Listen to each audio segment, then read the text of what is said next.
అధికారులు తప్పు చేసి గిరిజన ఉద్యోగిని బలి చేయడం తగదు. సమగ్ర విచారణ జరిపి న్యాయం చేయాలి. లేకుంటే 9వ తేదీ నుంచి ఆర్టీఓ కార్యాలయం ఎదుట నిరసన. యానాదుల సంక్షేమ సంఘం రాష్ట్ర అధ్యక్షులు కేసీ పెంచలయ్య. కావలి తహసీల్దార్ కార్యాలయంలో ఆఫీస్ సబార్డినేట్ గా పనిచేస్తున్న గిరిజన ఉద్యోగి చలంచర్ల సాయిబాబా పదవి విరమణ విషయంలో అధికారులు తప్పులు చేశారని, దీని నుంచి తప్పించుకునేందుకు సాయిబాబాను బలి చేసేందుకు ప్రయత్నాలు చేస్తున్నారని, ఈ సంఘటనపై సమగ్ర విచారణ జరిపి న్యాయం చేయకపోతే ఈ నెల 9వ తేదీ నుంచి కావలి ఆర్డీఓ కార్యాలయం ఎదుట నిరసన కార్యక్రమాలు చేపడతామని యానాదుల సంక్షేమ సంఘ రాష్ట్ర అధ్యక్షులు కేసీ పెంచలయ్య పేర్కొన్నారు. బుధవారం పట్టణంలోని జర్నలిస్ట్ క్లబ్ నందు ఏర్పాటు చేసిన మీడియా సమావేశంలో సాయిబాబాతో కలిసి కేసీ పెంచలయ్య మాట్లాడారు. ఉద్యోగికి సంబంధించిన ఎస్ఆర్ ఎస్టాబ్లిష్మెంట్ క్లర్క్ ఆధీనంలో ఉంటుందని, అలాంటప్పుడు ఇతరులు దిద్దేందుకు అవకాశం ఎలా ఉంటుందని ప్రశ్నించారు. అలానే డ్రాయింగ్ ఆఫీసర్ జీతాల బిల్లు ఎలా పెట్టాడని, వీరిపై చర్యలు తీసుకోకుండా గిరిజన ఉద్యోగిపైనే కేసు పెట్టడం ఏమిటని నిలదీశారు. దీని వెనుక లక్షల చేతులు మారినట్లు తెలుస్తుందని ఆరోపించారు. ఈ విషయంపై సమగ్ర విచారణ జరిపి బాధ్యతలందరిపై చర్యలు తీసుకోవాలని డిమాండ్ చేశారు. లేని ఎడల కావలి ఆర్టీఓ కార్యాలయం ముట్టడించేందుకు కూడా వెనకాడబోమని తెలిపారు.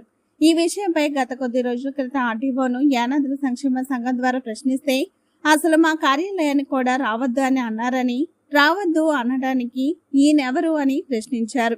అలానే సాయిబాబాకు సంబంధించిన ఇంక్రిమెంట్లు, ఆయనకు రావాల్సిన అన్ని వెంటనే అందజేయాలని కోరారు. ఈ కార్యక్రమంలో సాయిబాబా భార్య మాజీ మున్సిపల్ చైర్మన్ చలంచర్ల దేవసేన, యానాదుల సంక్షేమ సంఘ జిల్లా అధ్యక్షులు మాణికల మురళి, ప్రధాన కార్యదర్శి మాకాని రవీంద్రబాబు, మహిళా అధ్యక్షురాలు చెంబేటి ఉషా, రాష్ట్ర ఆర్గనైజింగ్ కార్యదర్శులు తిరివీధి సతీష్ చంద్ర, చలంచర్ల కాలుగోలమ్మ, కత్తి ఆదిశేషయ్య పాల్గొన్నారు. అక్షరాల్లో కూడా రాస్తారు. ఇది అందరి యొక్క ఉద్యోగుల్లో ఉన్నటువంటి అందరి యొక్క ఉద్యోగుల్లో ఎస్ఆర్లో ఖచ్చితంగా ఇది ఉంటుంది. మరి మీరు సాయిబాబా దిద్దాడు అనుకుని మీరు చెప్తా ఉన్నారు, దిద్దాడని మీరు చెప్తా ఉన్నారు. మరి ఆ సాయిబాబా దిద్ది ఉంటే మరి ఎస్ఆర్లో అంకెలతో పాటు కింద అక్షరాలు ఉంటాయి కదా, ఈ అక్షరాలను మీరు ఎందుకు చూసుకోలేదు, మీరెందుకు పరిశీలించలేదని చెప్పి మేము ఈ సందర్భంగా ఏదైతే ఎంఆర్ఓ కార్యాలయ అధికారుల్ని, సంబంధిత రెవెన్యూ అధికారులను మేము ప్రశ్నిస్తా ఉన్నాం. అలాగే ఏదైతే ఉద్యోగి రిటైర్మెంట్కి సంబంధించి ఏదైతే ఆ యొక్క కార్యాలయ యొక్క ఉద్యోగులు నెల ముందు సంబంధిత ఉద్యోగికి నోటీస్ ఇవ్వాలి, అయ్యా మీరు ఫలానా తేదీలో రిటైర్ కాబోతున్నారు అని నోటీస్ ఇవ్వాలి. మరి ఆ నోటీస్ ఇవ్వలేదు. అలాగే ఏదైతే డ్రాయింగ్ ఆఫీసర్ అంటాం, ఈయన యొక్క జీతాలు బిల్లు పెట్టేటువంటి అధికారి ఎట్లా జీతాలు పెట్టాడు,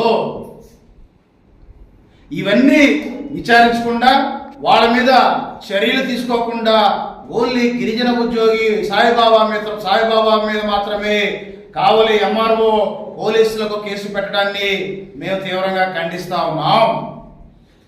మేము ఆర్డీఓ గారిని కలిసాం. ఆర్డీఓ గారిని కలిసి ఆర్డీఓ గారు మీరు దీని మీద సమగ్ర విచారణ జరపండి, మా సాయిబాబా తప్పు చేసి ఉంటే ఏదైనా అదనంగా ప్రభుత్వం నుంచి జీతభత్యాలు పొంది ఉంటే మేము చెల్లించేదానికి సిద్ధంగా ఉన్నాం, చెల్లిస్తాం అని చెప్పినా కూడా కావలి ఆర్డీఓ గారు మాకు నోటీస్ ఇవ్వకుండా, మాకు సమాధానం చెప్పకుండా దీన్ని మసిపూసి మారేడుకాయ చేసేటువంటి పరిస్థితి కావాలి ఆర్డీఓ గారు చేస్తా ఉన్నారు. మేము ఆర్డీఓ గారిని కలిసాం గిరిజన సంఘాలుగా. ఆర్డీఓ గారు ఏం చెప్తా ఉన్నారు, మీరు గిరిజన సంఘాలు రావద్దండి అంటున్నారు. మేము గిరిజన సంఘాలుగా, గిరిజన నాయకులుగా పోయేటువంటి హక్కు మాకు ఉంది. ఆర్డీఓ గారు గిరిజన నాయకులు మీరు రావద్దు నేను చేస్తానని చెప్తారు. వాళ్ళు వెళ్తే మీరు గిరిజన సంఘ నాయకులు తీసుకురావద్దు అంటాడు. మరి ఇట్లా ఎందుకు ఆర్డీఓ గారు మాట్లాడుతూ ఉన్నారు, దీని వెనక ఉన్నటువంటి మతలబు ఏంటి అని చెప్పి మేము సందర్భంగా ప్రశ్నిస్తా ఉన్నాం. అందుకని మేము ఒకటి అడుగుతా ఉన్నాం, ఏదైతే ఈ యొక్క ఘటనకు సంబంధించి మాకు అనేక అనుమానాలు ఉన్నాయి. ఏదైతే ఈ ఘటనలో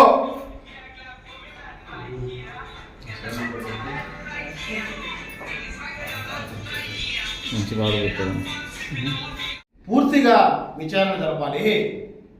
ఎస్టాబ్లిష్మెంట్ క్లర్క్ చేతిలో ఉండేటువంటి ఎస్ఆర్ ఇది ఎట్లా బయటకు వచ్చింది, ఎస్టాబ్లిష్మెంట్ క్లర్క్ తెలియకుండా ఎందుకు దిద్దారు, ఒకవేళ అంకెలు దిద్దే అక్షరాలు మీరు ఎందుకు చూసుకోలేదు, అలాగే డ్రాయింగ్ ఆఫీసర్ ఎవరు, వీళ్ళందరి మీద కూడా విచారణ జరిపి ఏదైతే గిరిజన ఉద్యోగికి న్యాయం చేయాలని చెప్పి మేము కోరుతా ఉన్నాం.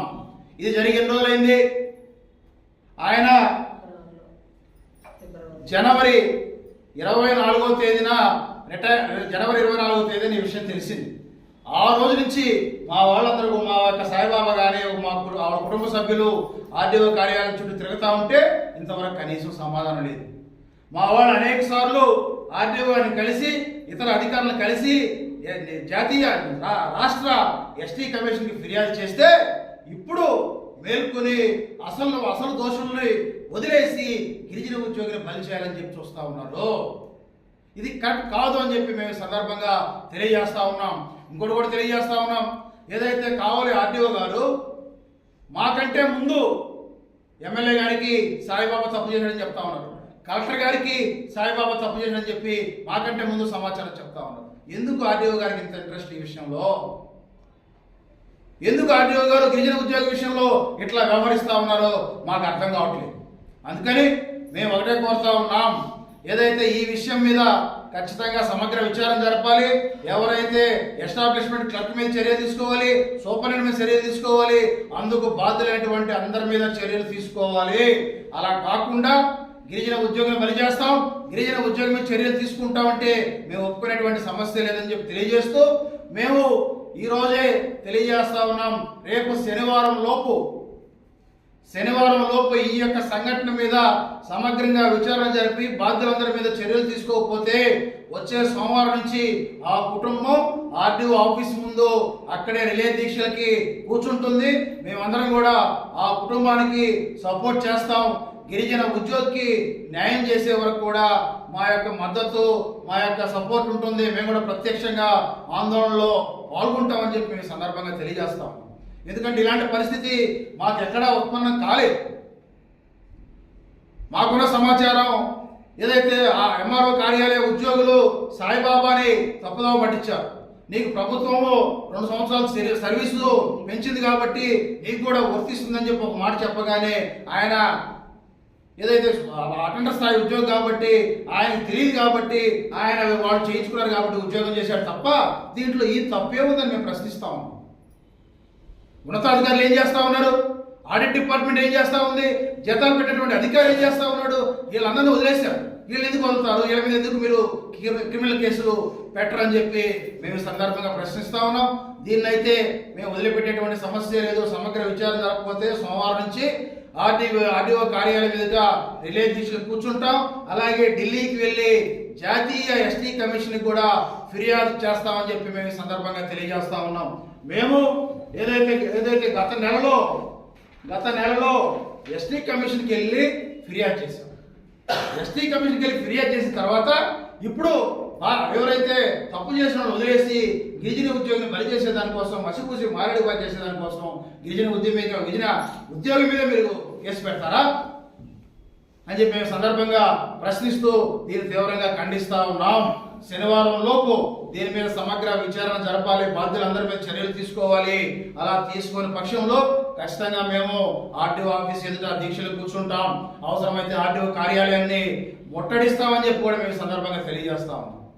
అందుకని దీని మీద సమగ్ర విచారణ జరిపి ఏదైతే గిరిజన ఉద్యోగి సాయిబాబాకి న్యాయం చేయడంతో పాటు తప్పులు చేసినటువంటి అధికారుల మీద కూడా చర్యలు తీసుకోవాలని చెప్పి కోరుతా ఉన్నాం. మేము తెలియజేశాం, మేము గిరిజనులుగా నిజాయితీ పరులుగా అయ్యా ఏదైతే సాయిబాబా ప్రభుత్వం నుంచి అదనంగా జీతభత్యాలు తీసుకుని ఉంటే మేము ప్రభుత్వానికి చెల్లించేదాని కోసం సిద్ధంగా ఉన్నాం అని చెప్పినా కూడా ఎందుకు ఆర్డీఓ గారు స్పందించట్లేదు? ఎందుకు ఆర్డీఓ గారు పై అధికారులను తప్పుదోవ పట్టిస్తా ఉన్నారో మాకు అర్థం కావట్లేదు. దీని వెనక పెద్ద కుంభకోణం ఉన్నట్లు మాకు అనుమానాలు ఉన్నాయి.